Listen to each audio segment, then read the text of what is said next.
అమ్మమ్మల చేతి రుచితో తయారయ్యేటువంటి మినప సున్నుండలు మిస్ అవుతున్నారా? అయితే ఇలా సున్నుండలు చేయండి, ఆ మధుర జ్ఞాపకాల్లో మైమరిచిపోండి.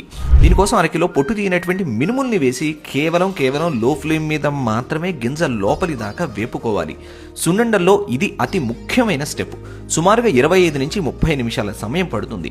ఆ తర్వాత ఒక గింజ నోట్లో వేసి చూస్తే తెలిసిపోతుంది ఎంత వేగింది అన్నది. గింజ వేగిన తర్వాత దింపబోయే ముందు 2 చెంచాల బియ్యం వేసి వేపుకుంటే మినప సున్నుండ తింటున్నప్పుడు నోటికి చుట్టుకోదు. ఆ తర్వాత దింపి పూర్తిగా చల్లార్చండి. చల్లార్చిన తర్వాత మిక్సర్ జార్లో వేసుకోండి. ఇందులోనే 4-5 యాలకులు కూడా వేసి మెత్తని పొడి చేసి పక్కనుంచండి. ఇప్పుడు అరకిలో బెల్లాన్ని సన్నంగా తురుముకొని పక్కనుంచండి. గ్రైండ్ చేసుకున్నటువంటి సున్నిలో తయారు చేసి ఉంచుకున్నటువంటి బెల్లం వేసి చిన్న గడ్డల్ని చిదుముకుంటూ బెల్లాన్ని బాగా కలుపుకోండి. ఆ తర్వాత 200 గ్రాముల నేతిని బాగా వేడి చేయండి.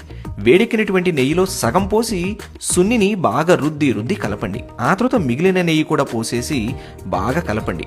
ఫైనల్గా చేతికి నెయ్యి రాసుకొని బలంగా అదుముకుంటూ ఉండలు చుట్టుకోండి. అంతే, యూర్ డన్. ఇలా చేసి చూడండి. ఏ స్వీట్ షాపులు ఈ సున్నుండల ముందు పనికి రావు, అంత గొప్పగా ఉంటాయి.